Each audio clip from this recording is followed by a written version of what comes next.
All right. What's up, friends? This is the Burn the Ladders podcast. I'm your host, Michael Fahey. As always, we are brought to you by OVR Performance. Go to OVRperformance.com and check out the latest tools to gamify your training. All right. Today, we're going to talk about something that, if you do happen to be, if you do happen to be browsing or perusing OVRperformance.com, you're going to want to check out two items for today's show. The broad jump mat, which is a really cool, very simple, thing.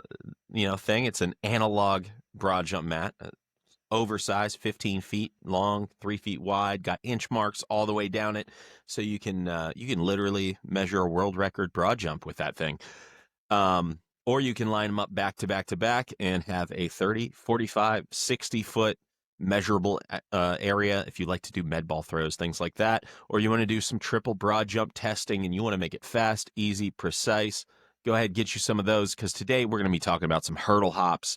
We're going to be talking about building up that bounce, fixing your feet, and as I like to say, inflating the basketball. As you can see, I got 2 Dr. Peppers on deck today. I mean business.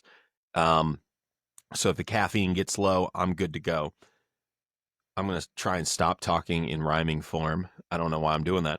But anyways, the other thing that you're going to want to look at today is the OVR jump. We're going to talk a lot about ground contact times. We're going to talk a lot about quantifying elasticity and unlocking. You always hear about these, this mythical kid who could squat a house. And they weighed 5 pounds, and they ran a 6 flat 40, and no one could understand why. How is the kid so strong and yet they're so slow? If you believe that this kid actually exists, we're going to talk about how you fix that kid. Personally, I don't quite believe that kid has ever existed. I think that a lot of times you're just talking about like a heavy kid who is stronger than the light kids when you look at the total weight on the bar, but they're not actually very strong when you compare pound for pound outputs. Either way, today we're going to talk about bounce. We're going to talk about basketballs. All right. I like to use an analogy with the basketball. I should have checked this before I started talking, but we're rolling now, so let's go with it. A basketball is, I believe, roughly 8 pounds per square inch when we talk about the inflation of it, your standard basketball. Now, what I have looked up and I am pretty certain of is your standard basketball, when dropped, this is in the rule language somewhere, when dropped from a height of 1.8 meters.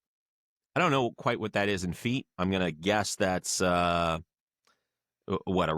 5 feet? Around, maybe more, around 6 feet? Who knows? Between 5 and 6 feet. When you drop the basketball, it should bounce. If it is regulation, inflation, it should bounce between 67% and I believe it's 74% of the height at which you dropped it from, right? So if it is properly inflated, if it's inflated within those guidelines, we're not talking about a Tom Brady basketball here. If it is regulation, when you drop it, gravity does its thing. It pulls it down. It accelerates into the earth. It hits the earth. And in a very brief moment, it squishes slightly, it deforms, and then it reforms, and that pop of the reforming is what makes that basketball bounce up, okay? Now, it's never going to bounce as high as you dropped it from. Simply dropping it, there's always going to be some force, some efficiency that is lost as that ball hits the earth and transfers its force into the earth. There's always going to be some level of force that is lost, some level of force that dissipates and is absorbed by the surface. Right?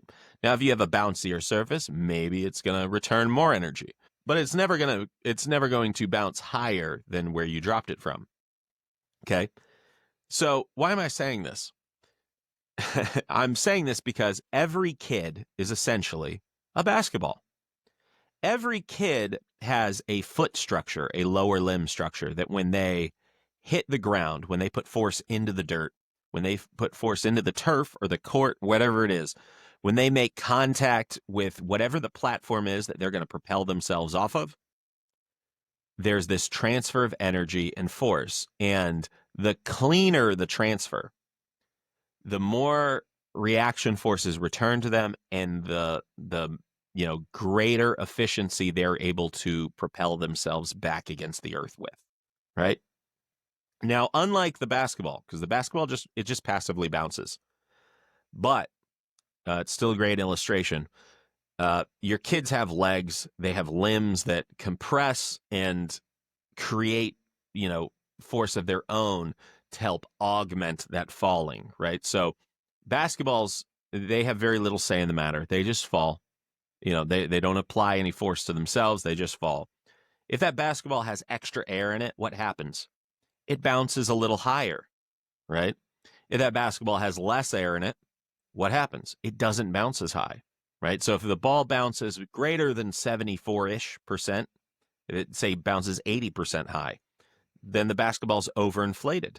It's not regulation. Now, in the terms of coaching, if every kid's a basketball, I'm not saying that every kid is going to, return that normal sort of standard deviation set of energy back to themselves. In fact, most kids, I theorize, from my observance over the past 5 or 6 years, most kids are actually going to be less than a regulation inflation of a basketball. Most kids are going to be like an underinflated basketball, where you drop them and they don't get much bounce, much spring at all. They don't come back up as high. Okay. And very rarely, if you look at these jerseys behind me, you'll notice through these episodes in my little podcast studio here, I have my own little hall of fame of athletes that I've coached at the schools that I've been at. This kid here was the #1 long jumper in the country in high school back in 2021. He was a very good long jumper before I ever met him. He was already like a state champion caliber kid. Definitely one of these bouncy kids. He was elastic. He was what I would call like hyper elastic, right? I don't know what the technical definitions of sort of kind of bucketing the elasticity of kids. I don't know if anyone else has come up with terminology for that, but I'm just going to explain my nomenclature and how I think about it. My terminology. He's one of the bounciest kids that I've had, right? So he, and bounciness, that elasticity is normally sort of like a shorthand for the sort of overall athletic traits that most people associate just with that idea of being an athlete, right? If you're slow, if you're plodding along the earth, if it looks like your feet are stuck in mud, a lot of times those kids are, quote, strong in the weight room kids. And the difference between being a kid who's strong in the weight room and a kid who's perceived as being athletic is often that the kid who plods along and seems to have difficulty making crisp interactions with the ground. That's the unathletic kid. The natural athlete is the kid who quite easily interacts with the ground and gets a very high efficient return of energy from it, right? So that comes down to one kid is elastic, one kid is inelastic. So if you're not used to, say, strength and conditioning lingo, sport performance type, terminology and all that, you don't know who like Mel Siff is or something. Whenever I say elastic, just think bouncy, think athletic, think like Deshaun Jackson. Great example of like someone who was elastic, or like a Ja Morant or something, just like it takes them, or Zach LaVine, takes them very little range of motion, very little bend. They just sort of like, it's like they hit the ground and they explode off of it. They can bounce high into the sky. So I say all that and I bring up basketballs to say, in the same way that you would look at an overly inflated basketball and you go, well, an overly inflated basketball, let's say that I had 3 basketballs. One is underinflated, one is overinflated, and one is, it's a standard sort of regulation. It's what it's supposed to be. And we're on a nice parquet floor somewhere with no dead spots. Everything's going to be even. Everything's going to be crisp. and we decide we want to make all of these basketballs bounce 3 feet high. Okay, we want to make them all bounce 3 feet high. The first basketball, the regulation one, we're going to drop from a little more than 4 feet, right? Let's say we just want them to bounce within that regulation zone. So, and we're going to give it some leeway. So 75% is okay. So we're going to drop it from 4 feet, and it's going to bounce up to 75% of that. It's going to be right there at about 3 feet when it hits its apex. Then the overly inflated basketball, it's going to bounce about 80% of whatever height you drop it from. So if we drop it from the same 4 feet, it's going to bounce a little higher. It's going to be out of that zone. So what do? We can lower it. So when we drop it, it drops from a couple inches lower and it returns to the same level. It needed less energy coming in. It needed less force coming in to return the same amount of force out. And then we have our flat basketball. So if you think like this kid is the overinflated basketball, I'm pointing to the FSU track jersey behind me for Curtis Williams. He's the overly inflated basketball, right? He could hit the ground with less force and transfer a higher percentage of it, right? So he got a more efficient transfer of energy with every impact that he made. And that's why he was a great long jumper. So that's like your one, and in my experience, that's like a 1 in every 20 or so kids. And so we're talking like 2.5%. It's not very many kids. If you give me 40 kids, I'm not saying I'm going to give you 2, national champion long jumpers. I'm saying you give me 40 kids and I'm going to give you 2 kids who really bounce off the ground efficiently. That sort of regulation basketball. If you were to plot these kids out on a bell curve, basically you would see that as time progresses, fewer and fewer of these kids, generation over generation, are within that regulation area. So that might be, 25% of kids. It might only be that 25% of kids are just sort of in a what should be a normal zone. And that's because as I've talked before about, as phones and screens and all these different things have crept into our lives, kids have generally become less athletic. Now, track records fall every day. So I'm not saying that the sort of overall limit of what people are capable of has fallen. It certainly hasn't. It keeps going higher. But we see this weird duality happening where the average kid is becoming less athletic over time, just circumstantially. They're playing outside less. They're playing fewer sports when they're young. They're just spending far less time being active. And because they're not going outside as much, they're spending a lot less time being active and social at the same time. There's a lot fewer games of tag being played. There's a lot fewer games of capture the flag or smear the whatever they played in your neighborhood. Just a lot fewer kids sprinting and running and changing directions and building up the thousands, if not millions, of ground contacts that create this elasticity over years and years, right? So there's what you're kind of born with, your genetic potential, and then there's also circumstantially what you build, and primarily through your early years, because that's when your body's most receptive to the inputs. So if you're young and you're running around and you're, parkouring off of rocks and falling out of trees and stuff, your body builds up a pretty robust array of movement patterns and elasticity and just sort of strength in a number of different patterns and movement sequences. And you're able to run and jump and spring off of things much more effectively with later on a much lower risk of injury. I personally, as people, are looking into like Achilles injuries and things like that, I think that a whole lot of that is explained easily by the broad influence of technology primarily over my lifetime. Now I'm 38.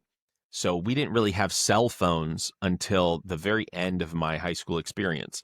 I got my first cell phone when I was a senior. I got it like in the middle of football season. I remember, you know, someone at the time delighting that they didn't have to call my home phone anymore and worry that my parents might pick up.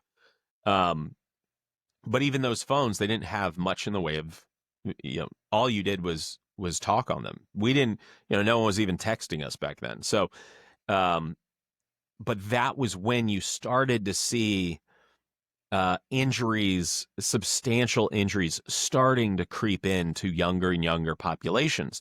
And even that, as I'm saying, phones, I think, do most of the damage today. In my day, it was cable television was the screen that was interfering with and breaking up the sort of childhood that, people who are just maybe 10 years older than me, where there was a lack of any kind of programming that would have ever appealed to a young kid. There was only three channels or 10 channels maybe, and you didn't want to watch soap operas, so you were just outside, you were jumping off of the swing set and the monkey bars and all that. You had all these impacts, some of them purposeful, running, some of them accidental, falling off of things, jumping off the swing set from a very high distance. So you're building up all of these collisions that one after another, they kept telling your body to just for its own survival and for its own self-maintenance. Your bones got a little denser, your your ankles got a little stiffer, meaning they were more elastic. It's weird. Elasticity, I think a lot of people think about as being like very pliable and stretchy. But the reality is when we talk about it in athletics, it's this ability to become rigid and stiff in an instant so that that force transmits through you, almost like a pool ball, like the cue hitting the pool balls, right? Like that clean, efficient transfer of energy where one object hits the other and the other, all the energy from the first object goes into the second and the second takes off as a result. If the first object deforms and gets squishy, then the second object doesn't absorb as much.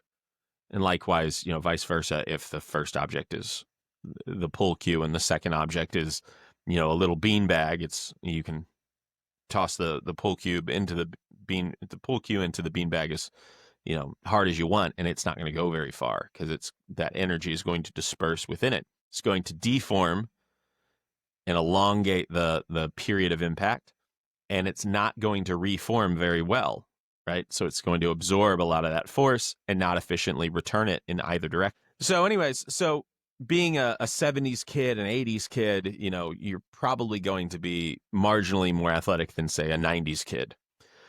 Being a 2000s, so in the early 2000s when I'm playing high school sports, I remember in 2003, fall of 2003, I saw, the first kids that I ever saw, like tear tear something in person, like tear up their knee. I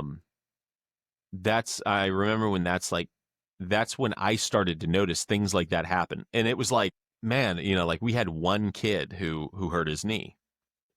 And I was like, that's weird. That didn't happen last year or the year before or the year before. I was like, well, last year I remember in that game we had to stop once because a kid, he something happened to his knee, but it was so rare, and there was a robustness to us all because, again, we played outside a lot.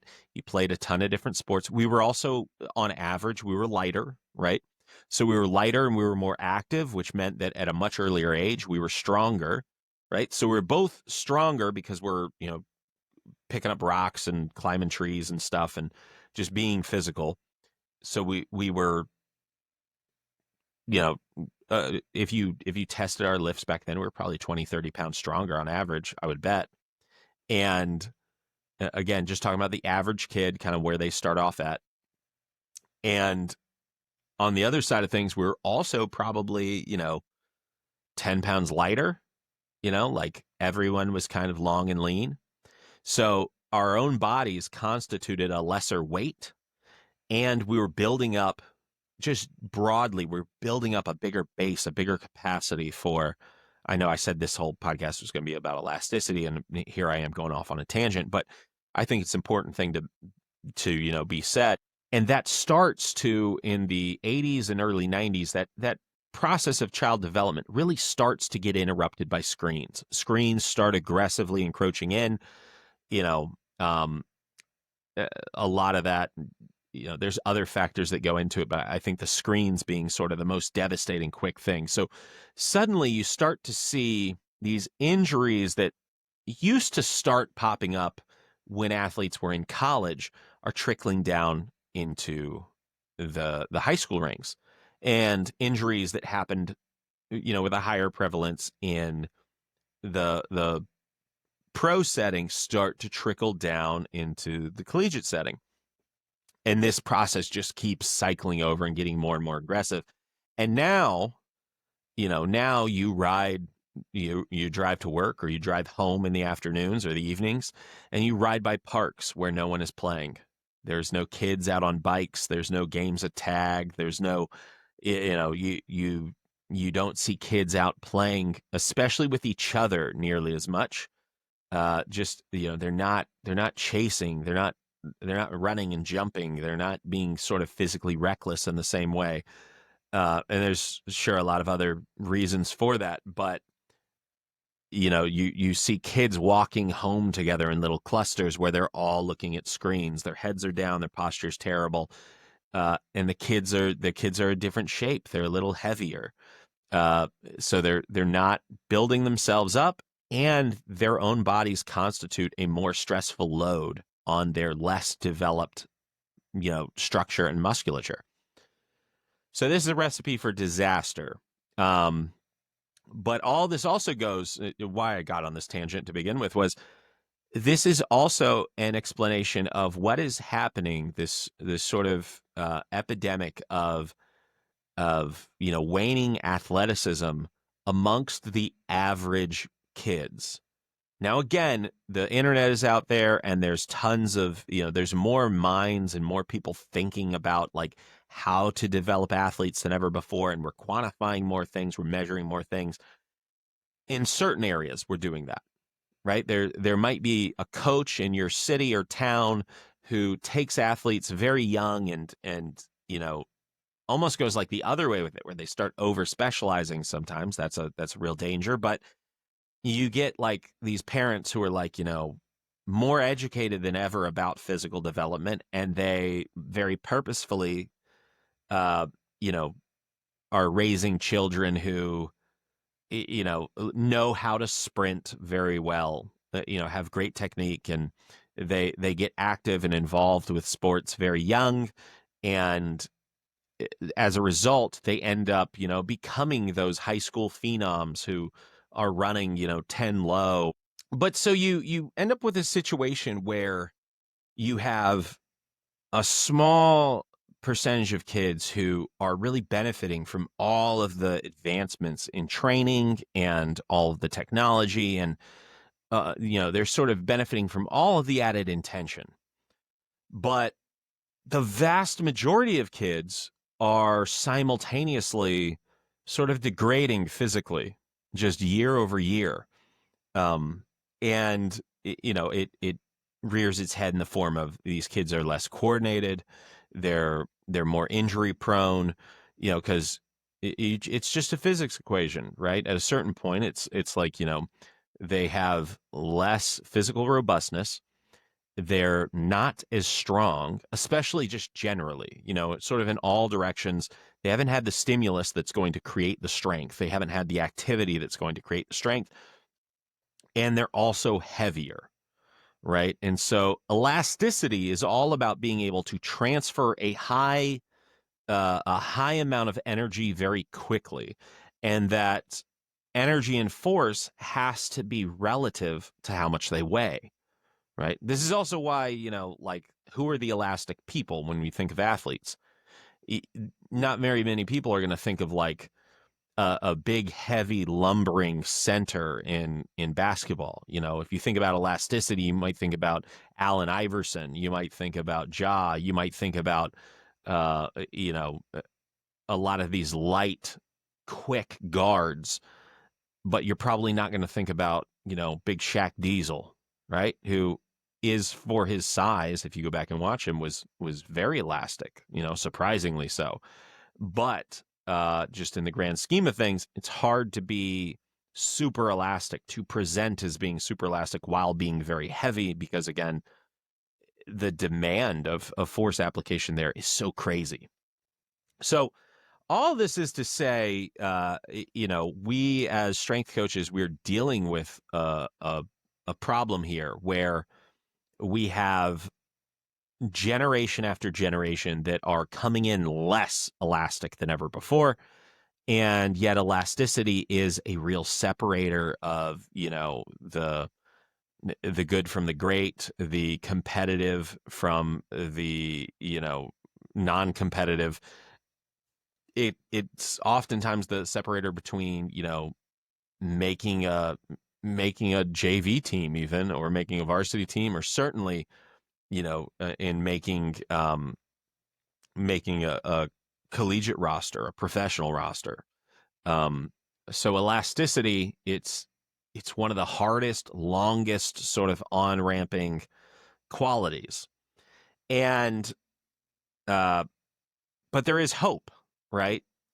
So you have the natural elasticity that you have, and you have what can be built. And I have long thought that there's actually a very shockingly, like high amount of elasticity that can be built, that can be manufactured, even at a relatively advanced age in terms of an athlete, which is to say, someone post-pubescent, even, that they can get markedly more elastic. Now, the older you get, the harder it's going to become. This is something that, again, I'm saying the culprit for all of our ills, as it pertains to elasticity, comes from these a lot of times these very early stages of development. The first few years of life, the preschool, kindergarten, elementary school. This is when kids should be running around and changing directions and all that, and developing a lot of those skills. This is often why you see, like, the youngest brother in a family turns into the best running back, right? And it's because he had two older brothers who, the oldest one, he became a lineman. The next oldest, he became a linebacker, like, and then the youngest, he became the star running back, or the shifty receiver of the family.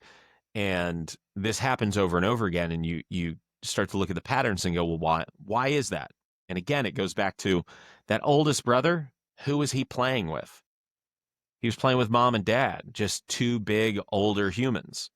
So he might be pretty strong, right? He's wrestling with dad, but dad had to work, as time goes on. Fathers, again, I'm 38. I've got a 2-year-old. People are having kids later, right?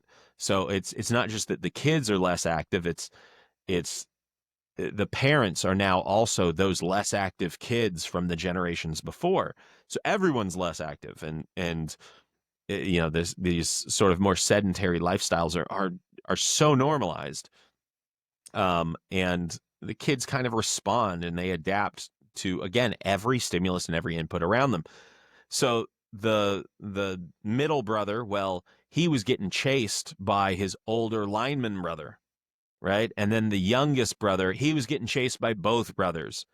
And so he wasn't fast. He couldn't put his foot in the ground and propel himself and create displacement and distance between himself and, playful as it might be, the threat of his, the physical threats of his older brothers, who might, get him in a headlock, throw him down on the ground, whatever. So in order to, playfully survive, and again, this is part of just how humans develop, ultimately, like, we're still animals at the end of the day. So that sort of very animalistic side of our development, that youngest brother, he's got the stimulus, he's got the input of the group chasing after him. So he becomes better at sort of giving a dead leg, false step, a jab that gets his brother to lean one way so that he can create the opening to shift back the other way, because in the open living room, he wasn't gonna, get away from anyone, but he could duck and dive and zigzag around furniture and use obstacles to hide the sort of lack of force and lack of linear distance that he could create. And those skills just keep building upon one another. So he becomes one of the more athletic kids at his elementary or his preschool. He becomes the kid that gets picked first in a lot of activities, and he becomes the kid that you get the ball to and you let him just go. And that cycle just keeps perpetuating and perpetuating, and all of a sudden he's the kid who has, 6 D1 offers to play running back in college. So we see this kind of play out everywhere. And I say all that to say, like, we have a tendency to chalk all these things up to genetics. And I don't really think that it's genetics at all, that it's primarily, I think that it's nature. But some stuff has to be built into nature so early, right? And then it starts this process of undoing what has happened. So if you're one of these, if you're coaching a bunch of these, or you are one of these flat basketball kids, if we think about those basketballs again, if you throw a basketball down, it hits the ground, it bounces back up. The flat basketball doesn't bounce as high as easily. So how do you make it bounce as high? You have to put more force into the equation, right? Because it's going to deform slower, it's going to reform slower, and that's going to give it less upward propulsion off of the same amount of energy. So how do you solve that equation? Easy. Get stronger. Put more energy into it, right? So you can throw the flat basketball down, and if you're strong enough, if you throw it hard enough, it will bounce back up as high as the other basketballs, right? Great, we solved it. That's elasticity, everybody. We're done. No, obviously not, because the problem keeps going, right? So that's how the less athletic player keeps up on, say, a singular sort of burst. Think about coming out of the blocks, coming off of the starting line, jumping, one swing of the bat, one toss of a baseball. That's how the less athletic player levels the playing field, is by getting significantly stronger, right? But now think about activities, actions, sports that require you to continue bouncing, right? So you might be able to keep up through, the first 10 to 20 because you just got so much stronger. But eventually, if we stretch this out to 40, 60, 100, etc., if you're a flat basketball, you're going to stop bouncing, right? So if you get lined up, there's 6 lanes on your local high school track, and you get entered in the 100 meter and you are a flat basketball, you might be right with everyone because you just are so strong out of the blocks. You launch yourself out of that stance and you launch down the track, but all of a sudden everyone gets upright and they just start pulling away from you. What do you do then? What's your answer then? Because you can throw that ball down hard enough to bounce as high on the first bounce. But the problem is, on the second bounce, the other basketballs are going to continue bouncing higher, and you're going to start bouncing lower and lower and lower. And every time you go lower, you're returning your lower percentage. If you're only bouncing up 50% as high, you're bouncing up 50% as high as the second bounce, and 50% high as the third bounce and the fourth bounce. And eventually you just don't have as many bounces in you as the other guys, right? So what do you do? Strength can't be the only answer, right? The shortest answer is just throw the ball down so hard that on the first bounce, it outbounces the others. And then, whichever bounce you're trying to equal out to, you just have to make sure that it's bouncing so much higher on the bounce before it that it gets there. And you go like, well, that's, like now you're asking for a rapidly exponential increase in strength. And you do hit a point where that's just not a feasible answer anymore. So how do we mitigate that? How do we potentially solve for that? That's where we get into today, talking about hurdle hops. And so, again, keep in mind that broad jump mat and the OVR jump, and sit along with me for this little story. We're going to talk about one of my favorite athletes that I've ever coached. He was in the first group of athletes when I started in the high school weight room. He was one of the first crop. There was 8 kids, and he was one of the first. He had a pretty good jump. We got on a jump mat that day, and he jumped 32.5 inches on the jump mat. Now, on an OVR jump, that would be about 10 to 11% lower. So bear that in mind. He was a good jumper, but he wasn't an all-world jumper. He was just statistically, it was a very good starting point. This kid jumped the same thing, and he was a 25.5, 5.5 long jumper, number 1 in the nation again that year. I believe the next closest was like 24.8. So that was the state record in Florida. Just to give you context of like these 2 kids going into the season where that kid became the best jumper in the country, this other kid was jumping right alongside him. Okay, so just that level of output. Very good output, and that was when he was like a 23, 24-foot long jumper. So very good output, but not unheard of, not, astronomical. Just a really good, solid place to start. No one was going to look at him and say he was unathletic. When we started squatting, when we started deadlifting, when we started doing strength exercises, he was always pound for pound one of the best. And when we went out on the track, and I used, a laser system to time our 40s,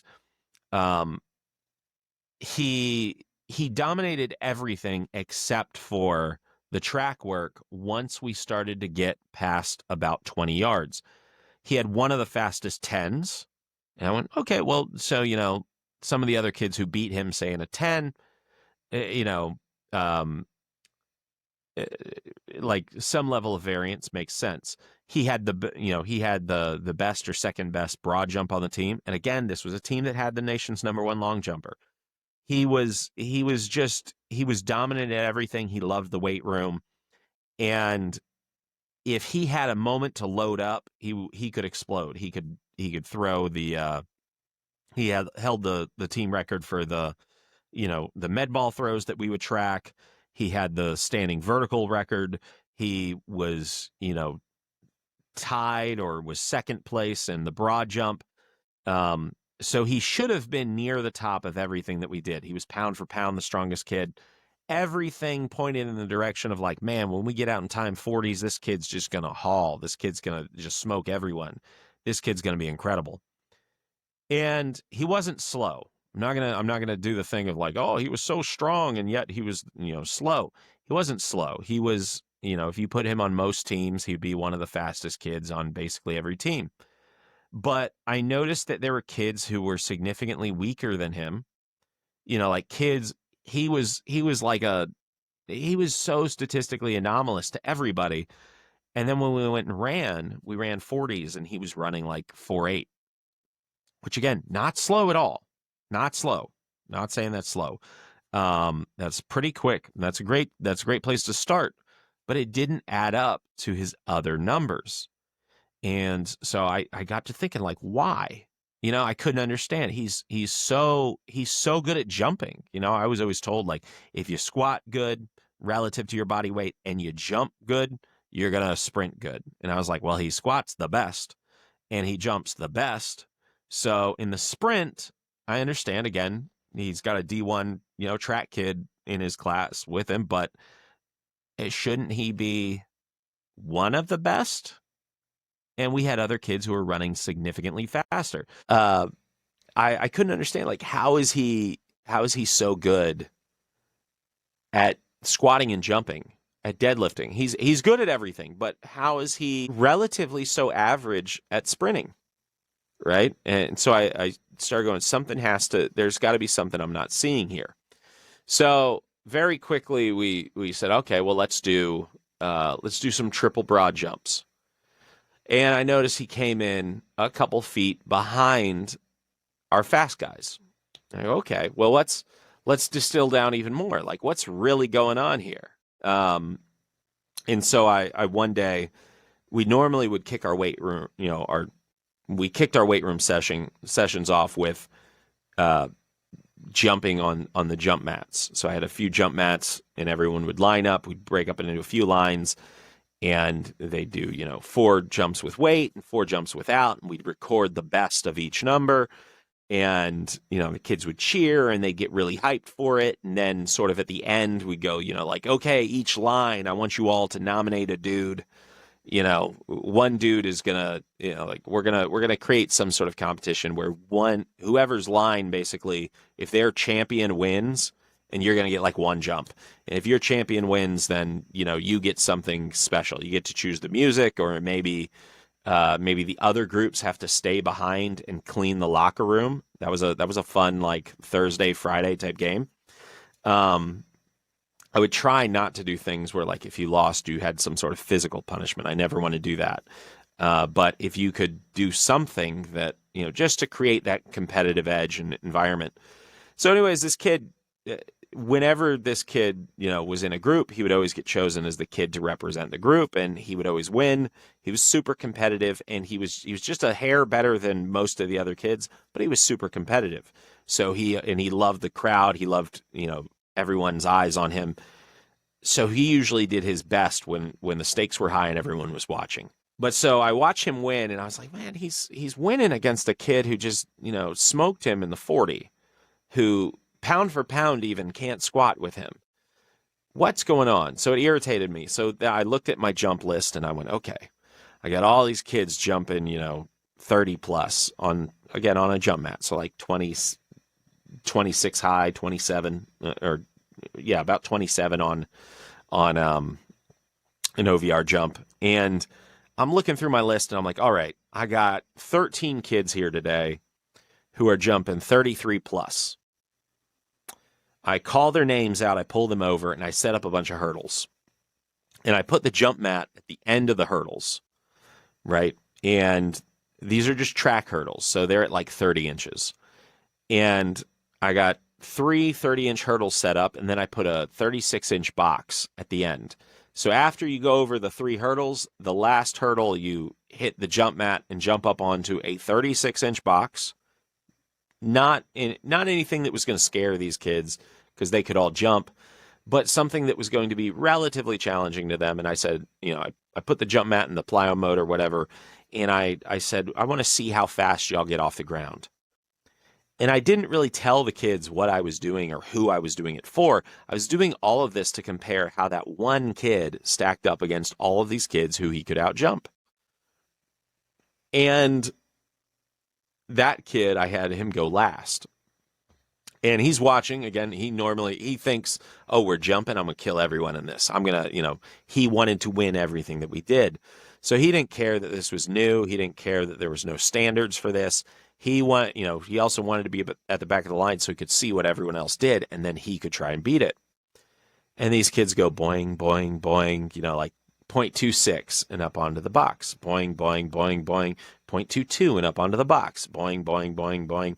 0.18 and up on the box. Boing, boing, boing, boing. And by the time it gets to him, it's like we've had one kid go as low as 0.17. And it's his turn now. And he goes, jump, jump, jump, jump. And I look at the thing, I'm like, 0.41. No other kid was below like 0.26. And I was confused. Now, in addition to this, it's important to note that jump mats and, a laser-driven system are not going to give you the same numbers in ground contact time, because the laser-driven system is going to sample it over 1,000 times per second, like the OVR jump, and it's going to tell you the moment you block the light. And the mat-based systems, they have weight thresholds, and those weight thresholds are going to sort of, for every kid, skew the number by a couple 100ths of a second in either direction largely to say that the kids are on and off the ground a little faster than they really are. Because whether it's, one company, it's a 60-pound threshold, another company, it's 110. The higher the threshold, the more off whack these numbers can be. So we were using a mat at the time, so I don't think any of these kids were actually hitting that low.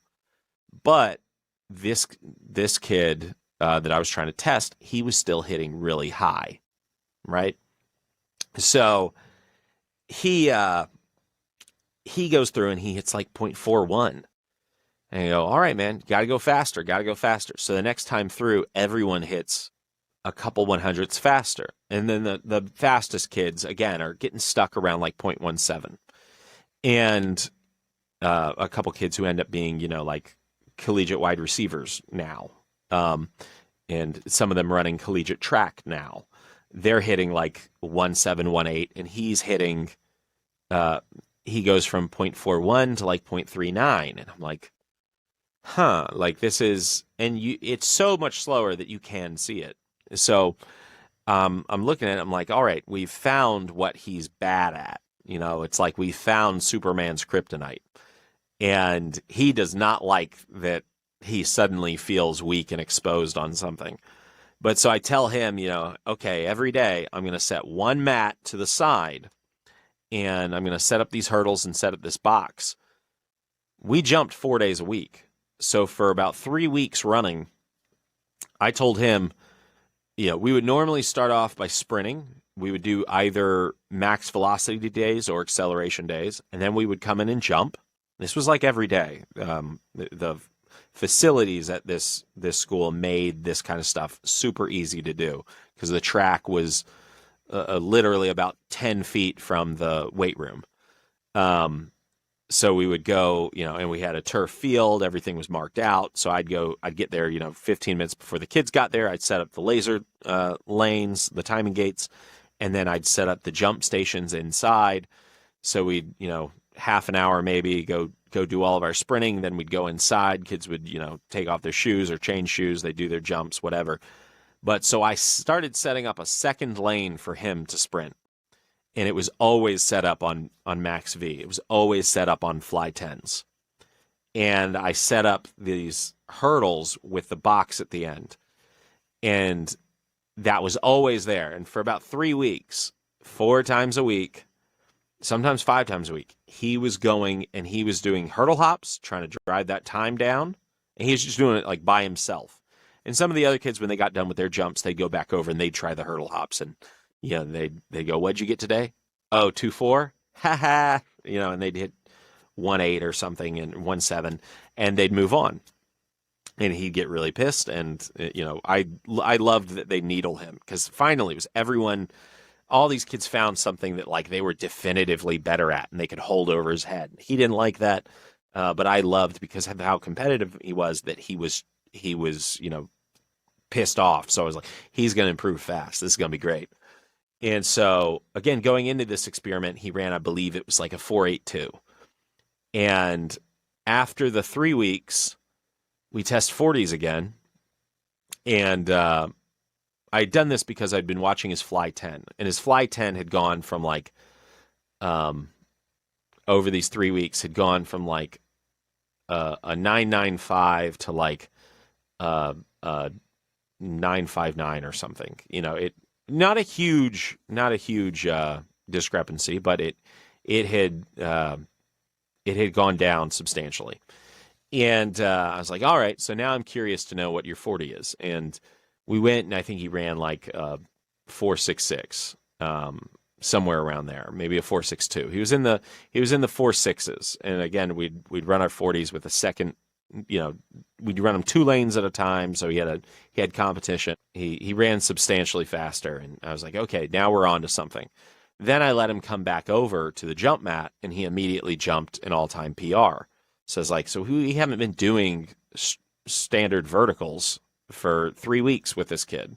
He hasn't been doing anything that the other, we didn't do any acceleration work. We just did the max fly work. And the reason for the max fly work was, it was sort of twofold.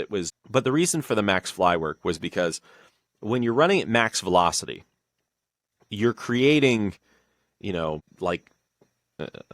for some reason now the numbers escape me, but you're creating, somewhere in the range of 4 or 5 times body weight on each foot as you run. The faster you are, obviously the more relative force you're going to be creating, but you're creating this astronomical force, the highest forces that your body basically can put upon itself, absent of, like jumping off of a building or something like that, falling out of a plane.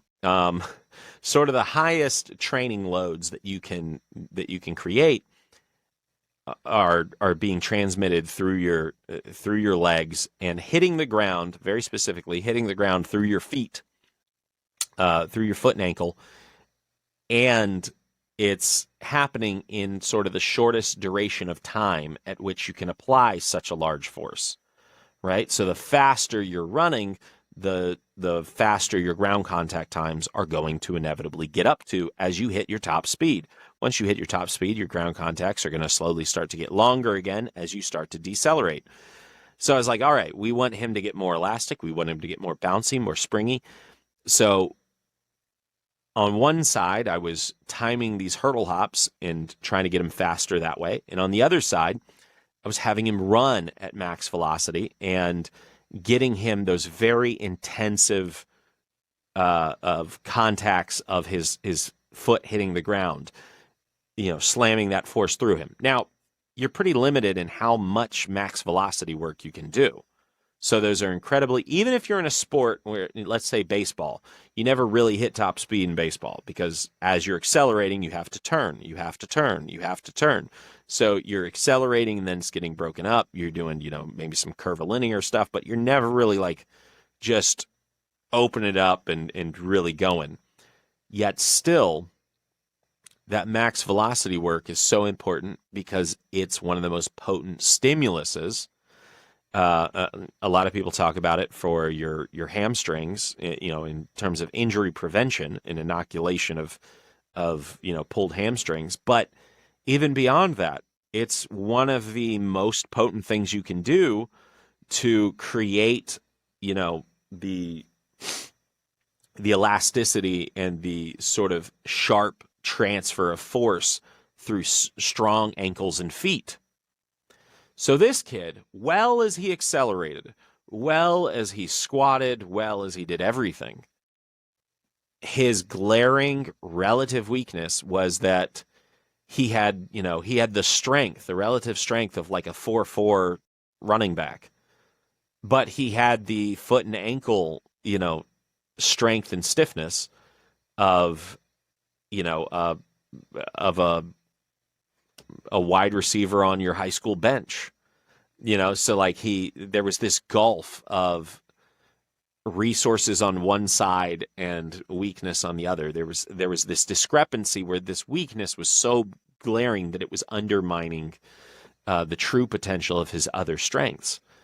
And so very quickly, by really drilling this, one part was it got him to understand, if you're not used to sprinting, you're not used to running fast, there's a rhythm to it.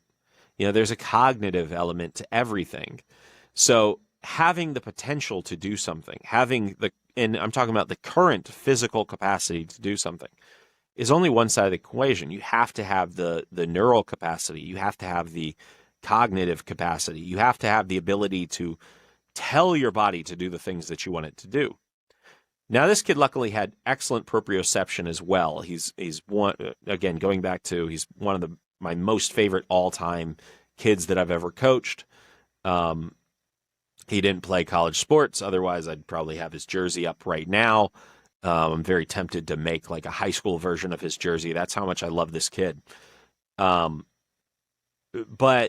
he was great at everything. It was super coachable. You could give him a very small note and it wouldn't undo any of the other downstream things that he did. And yet he had this baffling sort of, like humanity because he was a superhero when we did everything else. And then he was just, pretty good at this, specifically at once he got upright and running. It's like, he runs like an 11.6 or something in the 100. You'd be like, oh yeah, you can enter him in some meets, but he's not going to place at districts, but it was like, he shouldn't be doing that though. This should be a kid who's, pressing to get into the 10s. Like what's the problem? None of the numbers added up. And it was because we weren't looking at ground contact and elasticity. We weren't quantifying it. So that all sets the table. I saw how this kid developed rhythm and how even while the true elasticity may have not actually been built in those 3 weeks, what was built in those 3 weeks, because we also, going back to last episode being on belted marches, he did a ton of belted marches. Because again, elasticity is all about the quick deformation and reformation and remaining rigid and how much force before your foot starts to deform. If it doesn't need to deform much, then you can put a whole lot more force into it to make it at a certain level. You want to make things deform because you're pushing the bounds of what it can handle and what it can do. So with him, it was, we did our belted marching at the end. We weren't at that point. This is before we started, comparing and contrasting them. So this was before, old Charlie Hustle from the last Cheat Codes podcast, before I got into his story. We didn't know about contrasting it. Otherwise, maybe I would have seen this before. But he was doing a lot of marching to strengthen his foot, to strengthen his calves, to, again, really build up some robustness of that lower limb. And then we were putting it into action, hammering it with the max fly work. And we were really building that rhythm by giving him the quantitative, the numbers, the quantitative feedback of hitting his ground contacts during the hurdle hops and then seeing his score, seeing his time, right? So that gave him the opportunity and the space to experiment. And through that experimentation to learn. So then flash forward, I kept doing this with other kids. I repeated basically the same process with a kid who ended up signing a big, ended up being a 4-star wide receiver and, a very highly rated kid who signed to a big-time SEC program as a wide receiver and is still like locally, the kids all like when they, if you say you train that kid, the kids all go, "Huh? You trained him? Really?" And I get to tell those kids like, "Yeah, I remember when he couldn't break 5.0 on a 40." Like now he's a kid who I'm sure one day will show up at the NFL Combine, and I'm sure that number will read, 4.4 or better. He's a very, he's even in college, renowned as a very hyper athletic kid, which of course, again, means that he's basically perceived as being a hyper elastic kid, even though I would tell you he's actually a below average elasticity. He just presents as elastic now because we built up all that supporting structure and then we gave him a quantifiable feedback mechanism that he could within his own mind, like start to understand the very small variations in how different ground contacts felt, right? So we both made him stronger. We made him structurally more robust. And then we gave him sort of a better command and control by giving him gamified feedback. So I just kept doing the same sort of cycle. And then we have a major breakthrough. I switched schools. I'm working with different athletes. I'm working with a lot of volleyball players. And I'm building with my partner, Adam, we're creating the OVR jump. And with that laser-based design, I knew when we started looking at doing lasers, because I had built a jump mat myself before, had kind of gone through the manufacturing woes with that of, what it was going to take to make something that way. And so, this is even before, what we were doing was called OVR. I had already been experimenting with lasers. And when we decided, like, this is the way that we're going to go with the lasers. We're going to go in this style that now is the OVR jump. I was like, well, since we're doing lasers, since we're making it small and portable, since we're making it modular, and this is a big reason of why it's so modular, I was like, we've got to have the most just kick-ass ground contact time capabilities, because there's so many things, in terms of talking about plyometrics and stuff that I wanted to experiment with.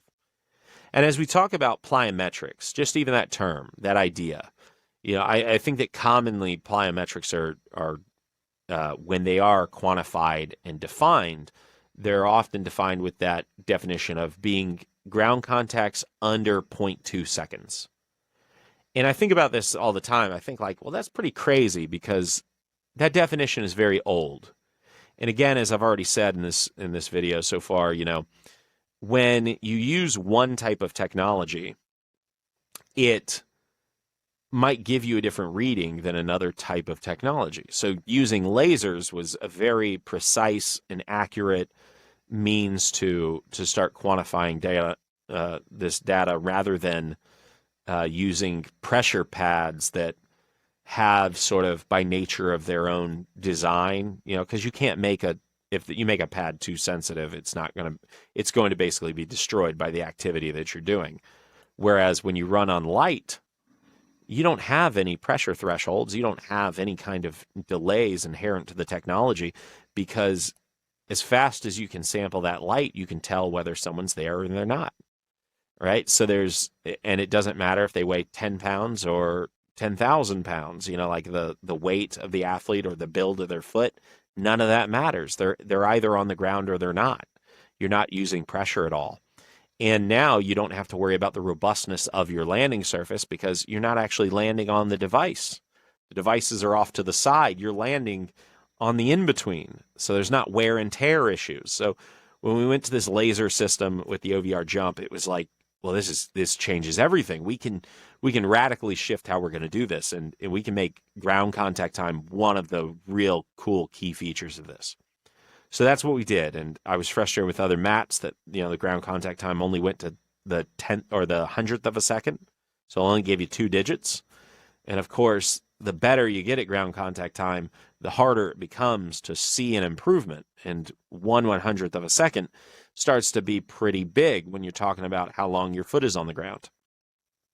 So we took it out to the 1,000th of a second, right? And now all of a sudden you have 10 more data points in between every data point.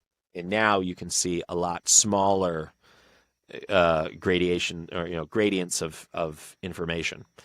And so I've got all this, this backstory of working with the first few athletes at the old school and working now with these new populations, and now having a new piece of technology. And we then have the idea of what if we can wirelessly tether them together, right? And I was like, well, now we can do multiple ground contact points.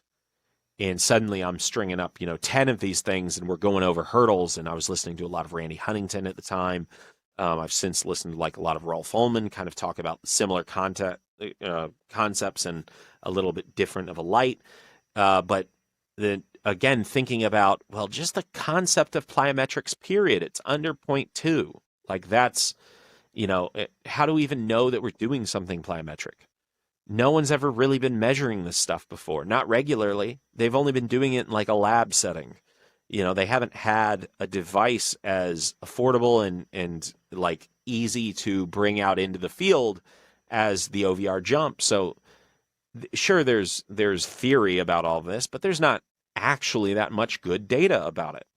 So I started experimenting with my kids, and I was like, well, I want to make sure that we're doing something that is firmly plyometric. So I want even that when we fail, we're still going fast enough to get some sort of stimulus. So I said, all right, we're going to do hurdle hops, and we're going to jump over multiple hurdles, and we're going to put an OVR jump in between each hurdle. And we start off with 3 hurdles. And I told the kids, we're gonna aim to get over, or get under rather, 0.15.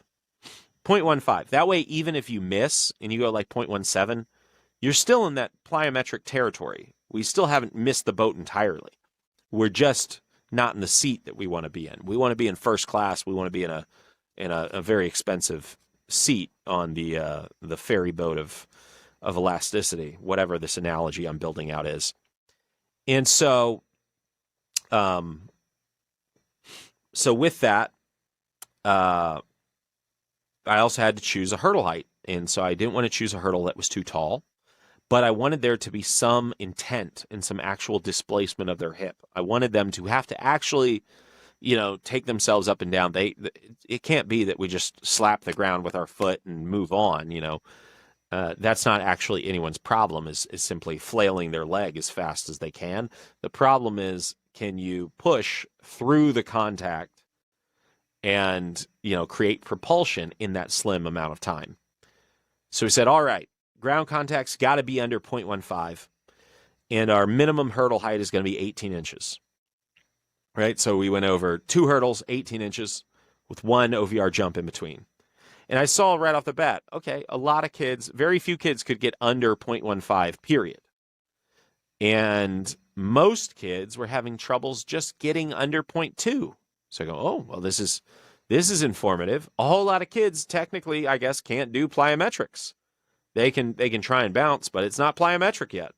So we got to work on that. And then with my kids who could hit the mark, I started putting a second hurdle.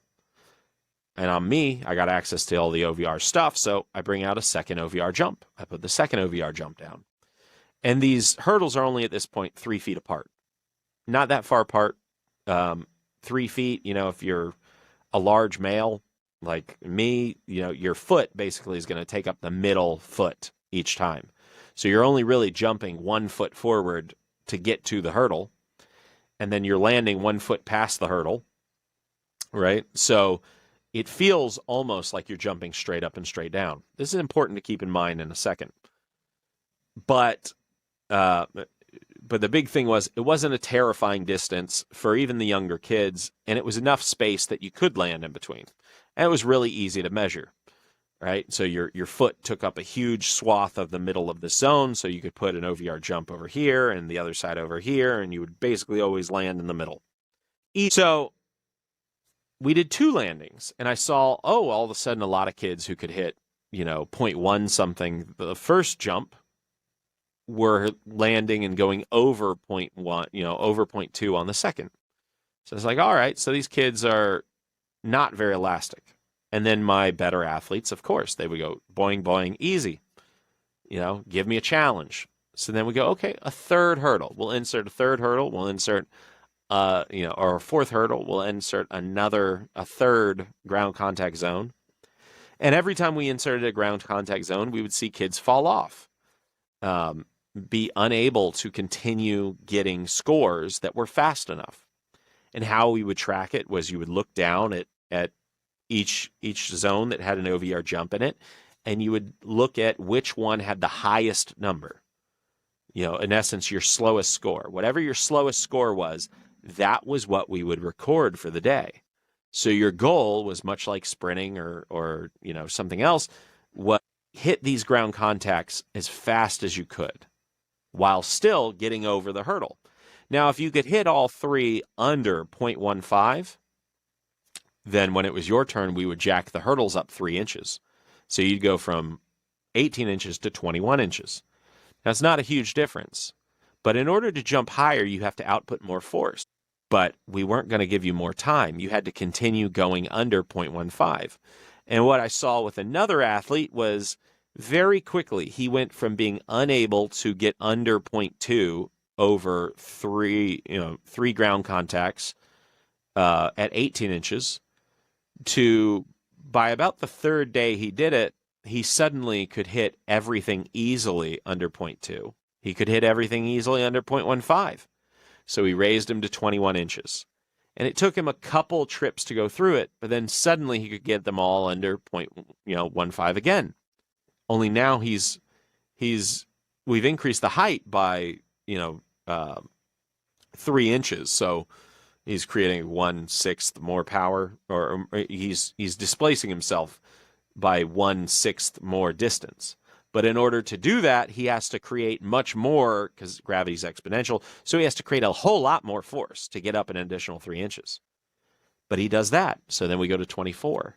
And again, it takes him a couple times through, but all of a sudden he's clearing 24.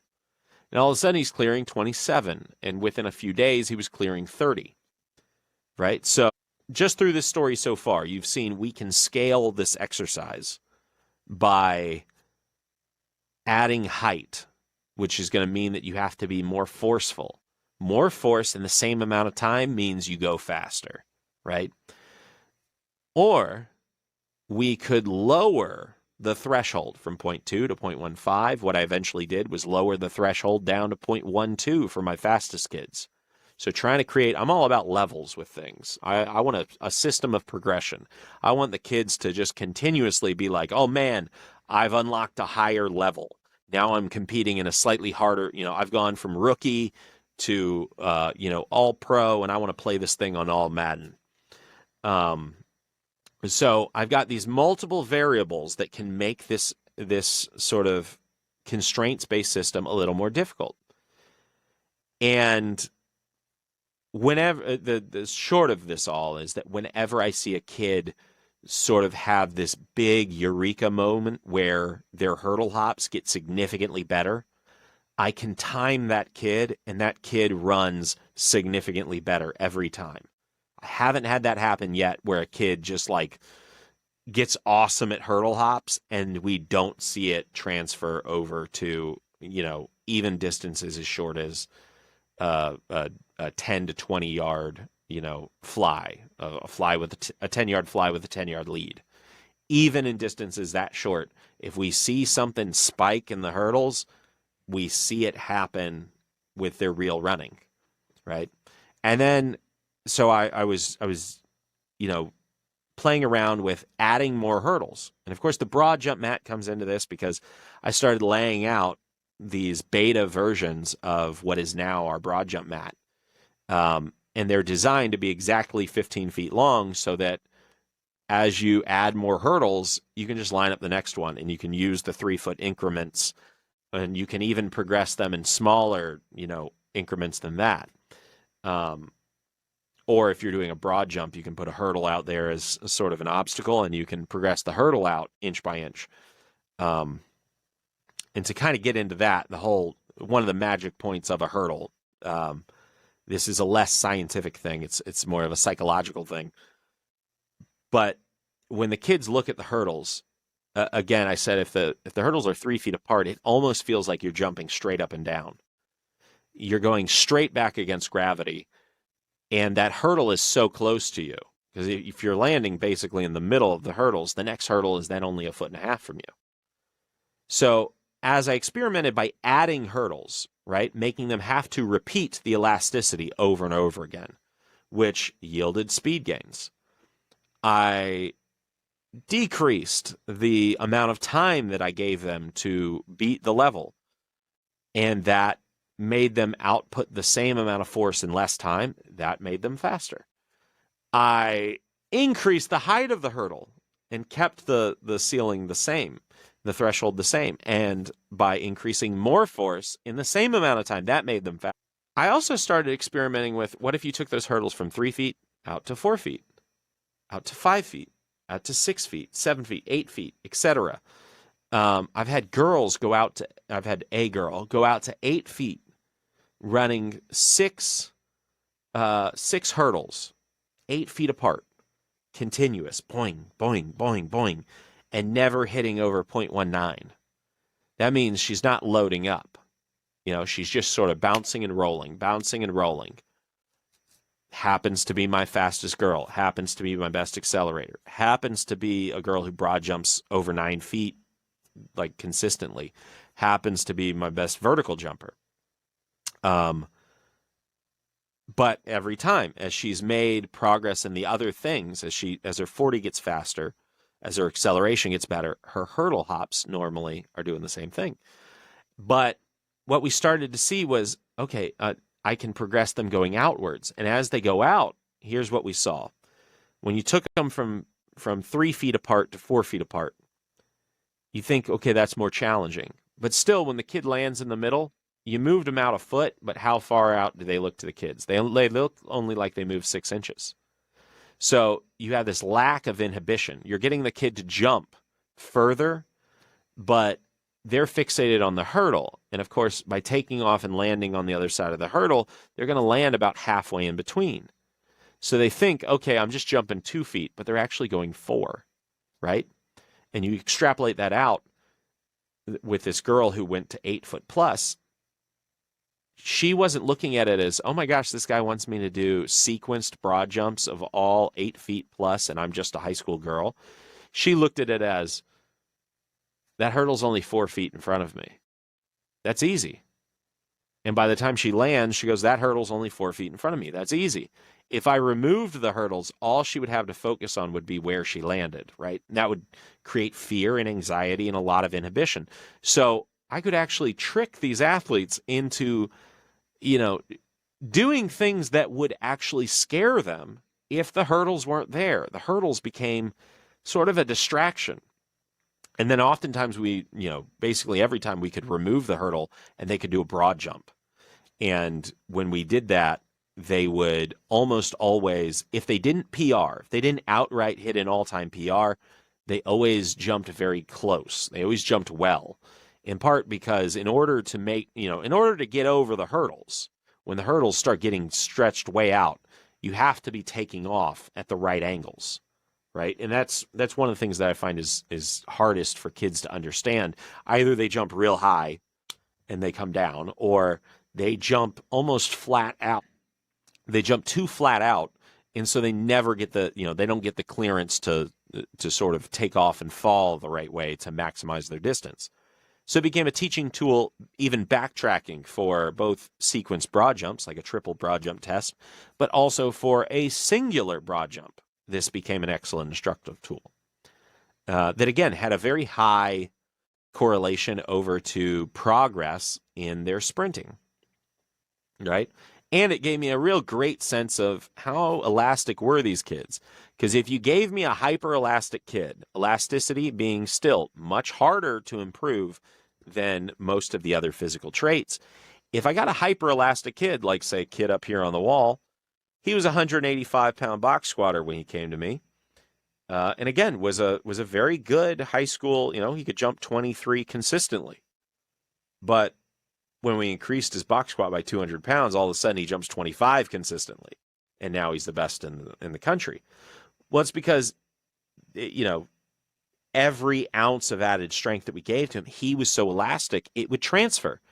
So when you have those more elastic kids, they don't have to be as strong to do the same thing. But it also means if they get just as strong, they do a more awesome thing. So the answer is, it's in part always get them more, more strength is always good. Strength is never a weakness, to quote Mark Bell. You're never going to go broke making a profit. It's always advantageous to be stronger. Always. It's just a physical principle. But when you have a kid who doesn't need to be strong to be successful, go get them strong and break some state records and win some really cool medals. Go do that, please. It's a lot of fun. But so as I extended those hurdles out, like number one, I saw the transfer that they had to the broad jump. Number one, I saw just how easy it was to trick kids into doing things that they didn't think were humanly possible for their bodies. But number two, I saw this other really interesting thing that happened. As we went from 3 feet to 4 feet, almost everyone, it was easier to hit lower ground contact times, right? And so if you think about the angles, instead of going like whoop, almost straight vertical, by tilting forward just a little, they were hitting the ground, a little faster and still making the distance. And then we went out to 5 feet, and a good chunk of people fell off. The slower kids, shorter kids, younger kids. A lot of the girls started falling off around 5 feet, meaning their ground contact started getting longer, right? So I increased it by 2 feet. And for a big chunk, like 30, 40% of kids, their ground contacts got longer. But if they didn't get longer, they got shorter. I was like, wow, my more athletic kids, my faster kids, their ground contacts are getting shorter. So again, if 3 feet is this near vertical, bunny hop, then they start getting more and more sort of pronounced forward projection as I keep elongating it out, and yet their ground contact times are going down. Like their initial ground contact times are going down. Their peak ground contact times are going down. And I started to realize over time, like, what was happening. Because when we got out to 6 feet, a big chunk fell off again. When we got out to 7 feet, a big chunk fell off. 8 feet, almost everyone was falling off by 8 feet. Only had a few people who were still getting faster at 8 feet, and by 9 feet, everyone was going down. And no one could, now suddenly no one could repeat the bounds for the whole sequence. And what I realized what I was seeing was I was seeing the gait cycle in sort of this slow motion, because as we elongated it out, they were sort of cycling over this bigger and bigger wheel, basically. It's more pronounced sort of wheel, and it was more hingy. It was more of a hip hinge, and they weren't fighting back up straight against gravity in the way that they were when they were jumping, through the 3 feet, where it feels almost, I know it's not straight up and down, but it feels like it's straight up and down. When it felt like it was straight up and down, you're fighting gravity the whole way. And as it started to extend out, you're like cutting the corner. You're rounding the corner on gravity. You're not fighting straight back against it. You're now, just clipping off the corner of it, and you're projecting out instead of up against gravity. Because there's not actually anything keeping you from projecting out, keeping you from projecting forward. The only enemy at that point is that gravity is going to pull you back into the earth. So the more energy you put horizontally, the faster those ground contact times became. All the way up until you were basically jumping so far that you were having to apply so much braking force, or so much braking force was being applied because you couldn't cycle your foot over. And so now, as you hit the ground, you're hitting it so low that you can't get your hips back over yourself to project out forward again. So it was like seeing the braking that happens in the gait cycle as we, as you overstride. It was seeing the same thing happen in a more controlled, sort of observable and quantifiable setting, where now, like, we're on the broad jump mat. I could video it, I could see exactly, by how many inches they were falling short. And I could see that if I moved those hurdles up or down, how it affected their ground contact time. And it opened up so many potentials of, how to really look at how these kids interacted with the earth. So that was, all that was to say, like, I could start talking about their very particular elasticity and the structures of their feet and the way in which they move.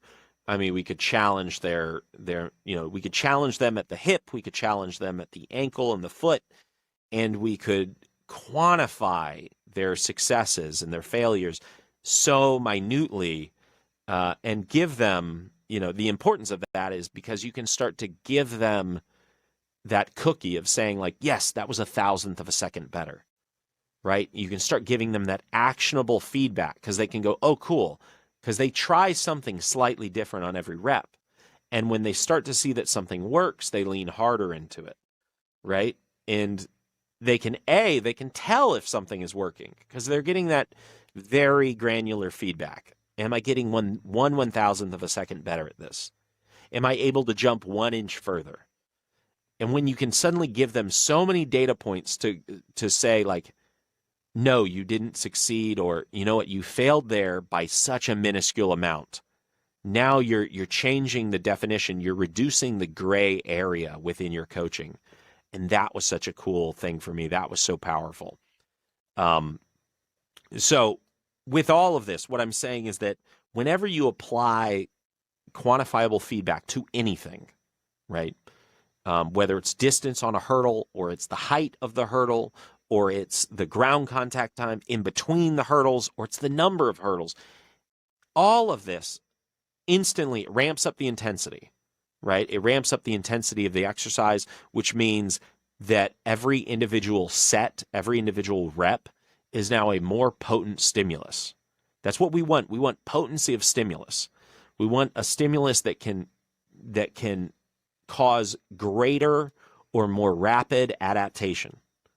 So what used to be purely sort of an extensive thing, you just go do hurdle hops and you don't really, you try and do them crisply and then you try and feel, but you don't really know, like, was that 1/1000th of a second better or worse? Was I getting better or worse on that rep? You don't really know. You just hope that generally over time you get better. Instead of operating in that sort of void, we now could apply precision and we could go, oh no, that one felt that feeling. They could instantly go get that feedback and go, that was 2/1000ths of a second faster. You know what? That did feel a little better. I felt this differently. I could feel my weight shift over my foot just a little bit differently. All of a sudden, they're creating this like web of context within their mind of they're really coming to understand their own human movement. And you're able to give them feedback that your eye as the coach would never be able to catch. You might say like, oh no, my coach's eye is great. BS, right? Because right now, if you're watching this on video, let's say you're watching this on YouTube, it's only being recorded on one of these cameras is only shooting at 24 frames per second, and yet you would swear it was motion, right? Video is evidence of the lie that we tell ourselves as coaches, that we can see it all.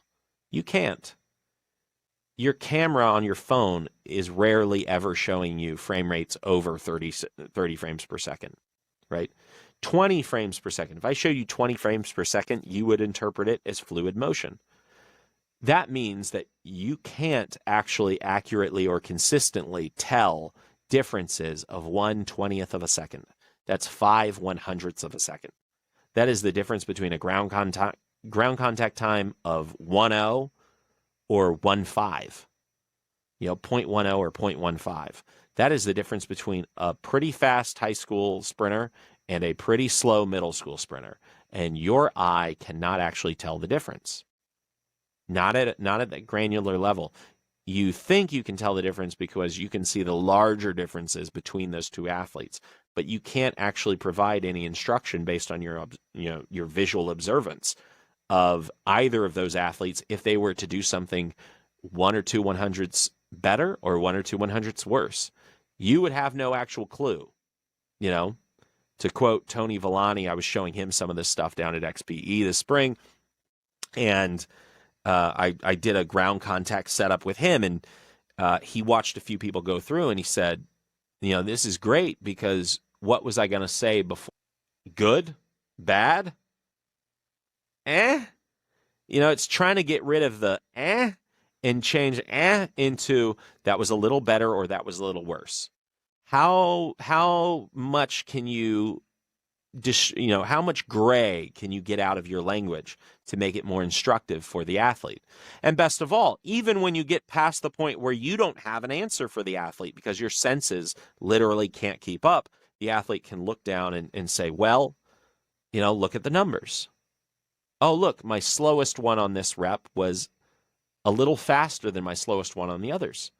And that's why I accent doing so many ground contacts with the jumps, is because if we lay down 6 contact points or 5 or 6, or if we went all the way out to 10 and your worst score was good, that means that you were consistently and in a manner that you could easily repeat hitting better scores, right? So your potential is raised and your floor of what you're actually consistently able to display now is also raised. Right. So I'm a big fan of no matter what it is, having multiple data points, like having an average, having multiple, not just an all-time sort of peak number, but, sometimes we have a week 1 number, a week 2 number, a week 3 number, because we operate a lot in my system on 3-week waves. So if you're moving your, you know that week 2 is usually where you hit your PRs, and you're moving your week 2 PR or your week 3 PR, which is normally a bad week for you, you're breaking an all-time PR, like that's added context provided. That can be added reassurance to the athlete. That can be added instruction to the athlete that whatever they're doing is working. But you take all of these things and basically you give the athlete multiple means to pump up their basketball. Now, again, we've hit this point where I have talked for a lot longer than I anticipated, and the phone stopped a couple times because of people calling me and do not disturb not working. And I've basically talked myself to the point where I'm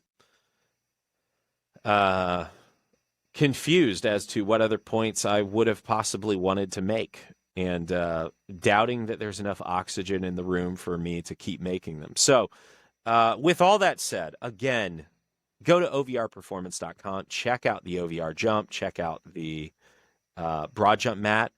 Go to our YouTube. I know that this is up on the Burn the Ladders podcast page, but go over to the OVR Performance page and subscribe to that. Follow and like me as well. Follow and like all this stuff. Turn your notifications on. If you've made it this far, if you're like 2+ hours deep into listening to me talk about ground contact times, then you have a problem. And I'm not very intent on you getting help for it, other than to help you get your fix. So turn on the alerts or whatever if you're looking for it on Spotify. Set yourself up that you can always get the latest delivery of whatever nonsense I'm talking about. But go look at our YouTube. Seriously, go look at our YouTube for OVR Performance. I've got some videos up there of some sort of long form, like 20-30 minute type videos of running athletes through this hurdle hop system and talking about, with the athlete live demonstrating it, talking about what kind of things I'm seeing, how I pick out, the small discoveries and whatnot that I see, how I would make changes, what each athlete is, what sort of each pass is telling me as a coach. So again, thanks for being here. This has been another lovely episode of the Burn the Ladders podcast. This is our second cheat code episode, one of these episodes where I just, sit down and talk to you about my thoughts and takes on training, and how I want to give you actionable stuff here. So hopefully you got some things out of that you can apply, or that you can at least, sort of gnaw on in your head for the next few days. Apologies to anyone who you start up a conversation with about any of this stuff who doesn't understand why you do this, much like I, run into in my life. My wife, family, friends, all going like, you understand none of us care about this stuff, right? And I'm like, yeah, I get it. But there is this online community of coaches who are interested in, how do we shave the smallest amount of time off of a sprint? How do we jump the slightest bit higher? And those are my people, and I am proud of them. But so follow along. I'm on Instagram and the Twitters, or X or whatever. I'm going to call it Twitter forever because I don't like when things change their name. At least not for like a real good reason or something. So I'm gonna call it the Twitter. And it's the Twitter to me because there's not multiple. So I'll call it the. I'm like the opposite of Justin Timberlake in The Social Network, where he's like, drop the. It's much cleaner that way. I'm like, nah, let's be more obstructionist. Let's be more messy with our URLs. Add the. That's what I want. That's what I wish. Elon, if you're listening, I want you to go back on the experiment of the last few years. Instead of going with X, which is like really hard to find in a Google search. Like this is for another time. But I want you to let's be more sort of noble and more specific with it. Let's go the Twitter, right? Or the Twitters. Either way. I'm going to stop talking because there's no point at this point. The podcast is over. Y'all have been lovely. Check back in next week where we'll have coaches and more rants, and maybe I'll do another 2 for week.